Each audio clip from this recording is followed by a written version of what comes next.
All right, today we're going to look at basically sig figs. And what sig figs are all the numbers you know and one that you estimate when you take a measurement.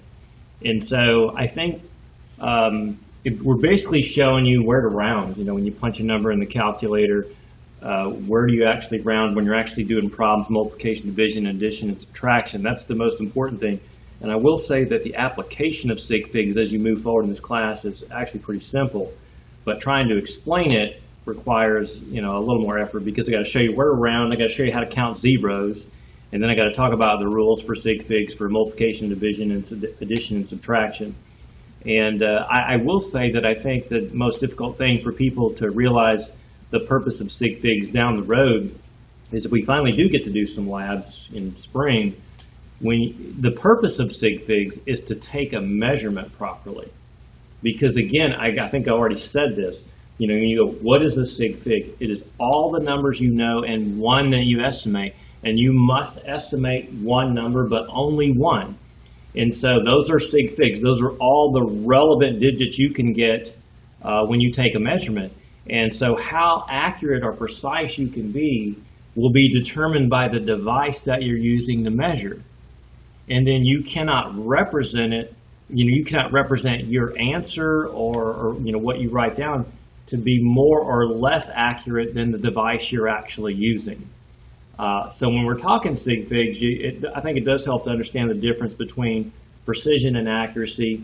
And if all of you use a balance, and I give you a balance and you all use the same one, but it hadn't been calibrated properly. And let's say it's a standard 2-gram balance. In other words, standard means that's what it should weigh. And you all measure it and you get a 1.5 grams. You're all precise. That's the repeatability of the measurement. And the balance is precise, but it's actually not accurate because, again, like I said, it hadn't been calibrated properly. So accuracy is how close you are to the real value. So if we said it was a standard balance of weight 2 and you all got 2.01 grams, then you would be both precise and accurate because you're very close to the real value. So if you see some measurements that are taken here, one group here, another group here, and you say which of those sets is the most precise, it's the set that's actually closest together. And so that's, again, just an example of difference between precision and accuracy. And in the end, you want your device to be both precise and accurate. Here's another example of the difference between those terms. In this case, they're very accurate and precise. Here, they hit the target. They're precise but not accurate. They want to be there.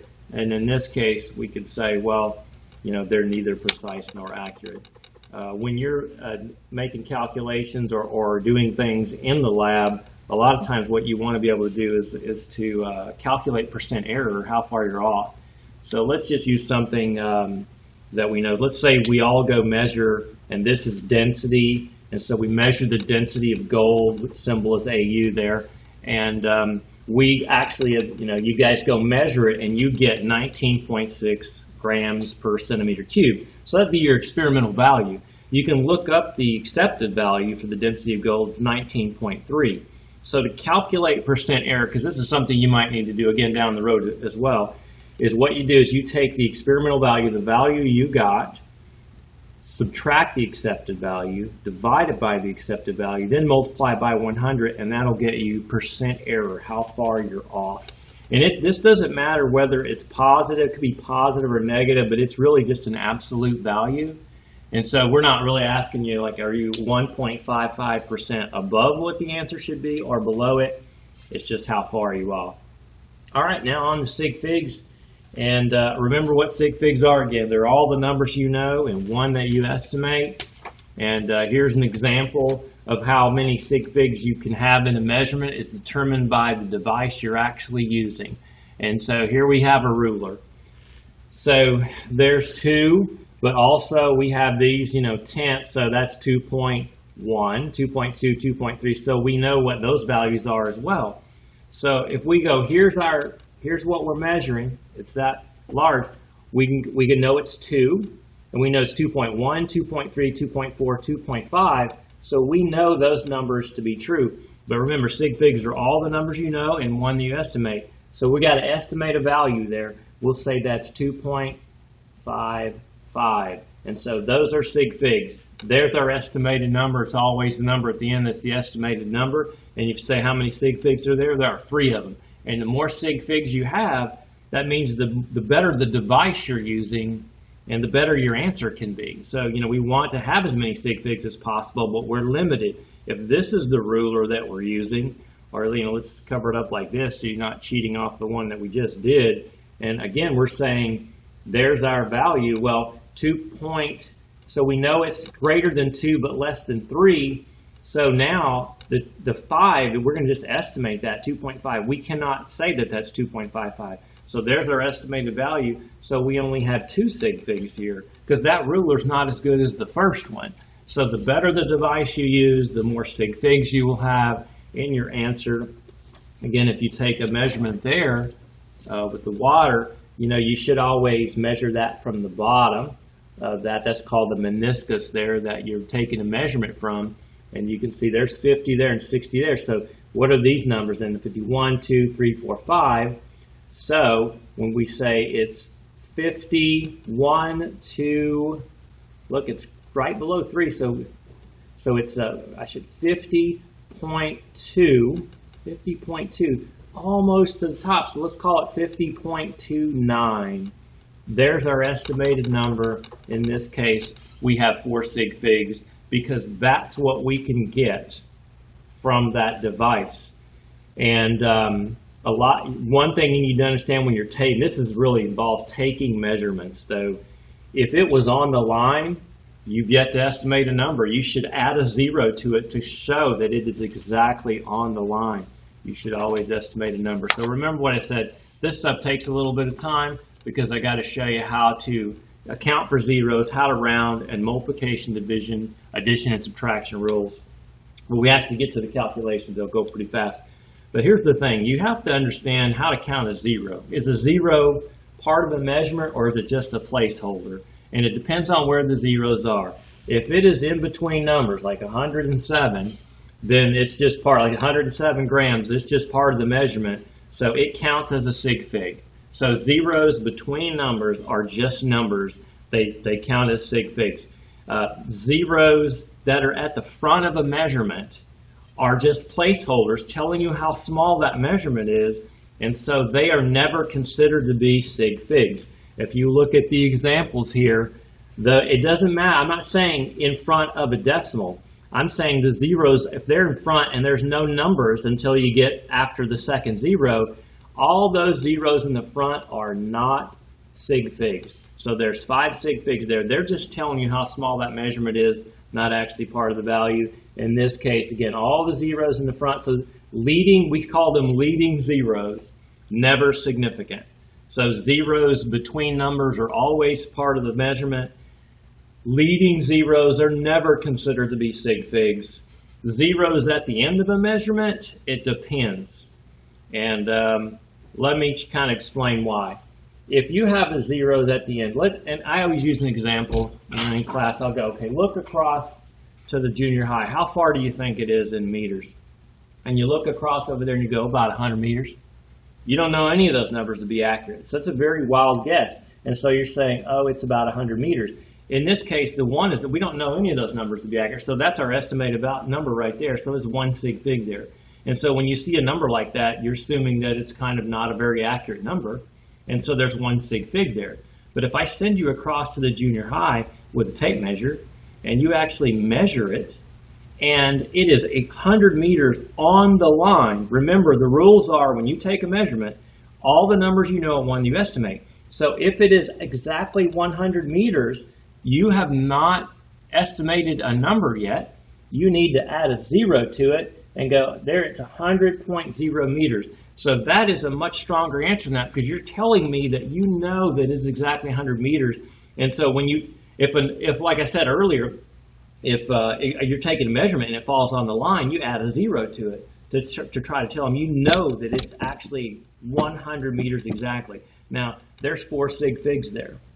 So there's 4 sig figs in this answer, and there's only 1 sig fig in this one. So trailing zeros count when there's a decimal. So again, we always count them when they're in the middle. We never count them when they're in the front. But if they're at the end, it depends on whether there's a decimal there. So in this case, there are 4 sig figs. We count them, no decimal. Again, oh, I'm sorry, there's a decimal there. It's at 10 sig figs. I thought the whole number was just listed out. So there's a decimal there, so we count all those as well. In this case, 2,000, we can just say there's 1 sig fig there. But you can actually say, if you just want to tell somebody they need to count the 0 at the end, you can do that. I would explain later how that might come up. Actually, it just usually happens in calculations that you have to do.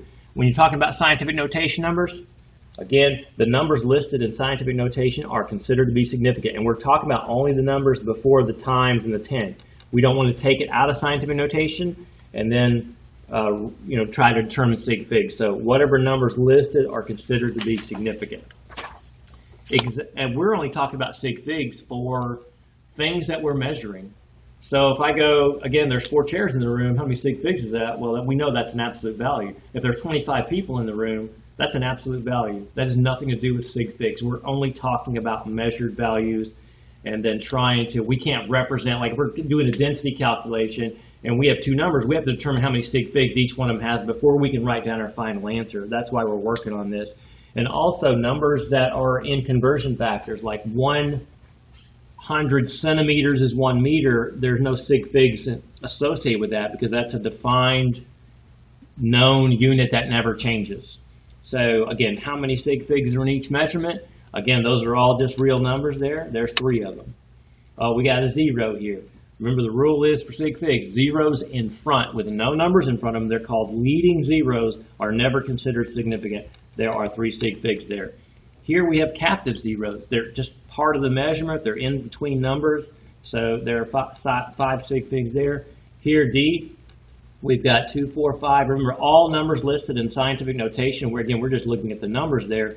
There are 5 of them. There are 5 sig figs there. And let's see, 30 meters. Again, these are trailing zeros, but remember the rule for trailing zeros, if there's a decimal, you count them. So there's 3 sig figs there. 22 meter sticks. Is that a measurement, or is that something that's a known value? That's an absolute value, So in this case, they're unlimited. It's not a sig fig issue. If I say there's 52,122 people in a stadium, that's not a sig fig issue. So you'd say it's an unlimited number of sig figs there. Now here we got zeros all over the place. So here's the thing, leading zeros never count. They're not significant. This is a captive zero. Captive zeros always count. Trailing zeros at the end count when there's a decimal anywhere in the problem. So the trailing 0 counts because there's a decimal. So there are 4 sig figs there. Now again, we've got trailing zeros, but there's no decimal. Remember the rule for trailing zeros, count them when there's a decimal, don't count them when there's not. There's 2 of them. Do those on your own. Again, the answer's at the end. Good luck with that. When you're rounding numbers again, the thing is that what happens in the calculator is, let's say again, like you're doing a density problem, and the rule is whichever number you have with the fewest sig figs, that's how many you can have in your answer. You cannot represent your answer to be better than your worst piece of information you're using to make a calculation. So this happens all the time. So you plug in a couple of numbers, and then you say you get an answer. This is what your calculator gets you. But one of the numbers you have only has 4 sig figs. That's where you have to round. And so if it says round this number to 4 sig figs, you go 1, 2, 3, 4. There's the 4 sig fig, round it there, 314.7. Again, if we have to round this one to 2 sig figs for some reason, those are not sig figs. There is the sig fig, so 0.0018. Again, we have to round this to 2 sig figs. There would be the second sig fig we'd have to round it to, and again, 880 would do that because remember, trailing zeros at the end don't count if there's not a decimal, so that is 2 sig figs. Again, you got some problems you can work on your own there. Rules for multiplication and division, simple. Whichever one has the fewest sig figs, when you're multiplying or dividing 2 numbers, that's where you round your answer to. That's why we're just working on rounding. This has 3 sig figs. The 0 in front does not count. That is 2 sig figs. So again, the multiplication division rule is whichever one's got the fewest sig figs, That's where you round your answer. That's what your calculator gets you. You got to round it right there. To round to the second sig fig, 2.6 meters is your answer. That's all you got to do there. But addition and subtraction rules are a little bit different. Don't do it quite as much as we move forward in the class, but you certainly need to be aware of them. And it's a decimal place issue for those. When you're rounding for addition and subtraction, whichever number you have has the fewest decimal places, that's where you must round. So this has 1, 2, 3 decimal places here. This has 1, 2. So 3 decimal places there, 2 there. We have to round our answer to the second decimal place. It's not a total sig fig issue. So this would be 7.41. The biggest problem is I see people, they want to use the same rule for multiplication and subtraction, or multiplication, division, addition, and subtraction, and not the same rules. All right, real quick. So again, what I've done here is, here's the calculation. This is what my calculator gives me. I'm just going to show you how to round it. So you trust me when I say this. You can plug them in your calculator as well. You're going to get that answer, but now you got to round it properly. There's 3 sig figs. There's 2. 2.6 is your answer. Again, this one, 3 sig figs, because the trailing 0 counts as a decimal. Leading 0 does not count there. There's only 2 sig figs there, because that counts because there's a decimal in there. We have to round that to 2 sig figs, 1.5. We got to round it right there. Here we rounded this one here. Here we got 5 sig figs. Here we've got 2. We've got to round our answer to 2 sig figs. There would be the second sig fig there, 0.29. Here, 3 sig figs, because the leading 0 doesn't count. 1 sig fig, because again the leading 0 never counts. We got to round it to 1 sig fig there. You know, we could round that. We're going to round it just to 1 sig. We're round it all the way up to 2. And let's see, the next one. Addition and subtraction rules. How many decimal places? We got 2 there. We got 1 there. We got 2 there. We got to round it to the first decimal place there. So 369.8. Answer there. And here, again, addition and subtraction. 1, 2, 3 decimal places there. 2 there. You got to round it to the fewest number of decimal places, which would be right there, the second one. So 46.29. And then here, 1 decimal place, 1, 2, 3, 4 decimal places there. I'm going to round it to 1 decimal place right there. And so 80.0. That is it for sig figs. Got a lot you can do on your own. You'll have a Go formula you can work on as well, so good luck there.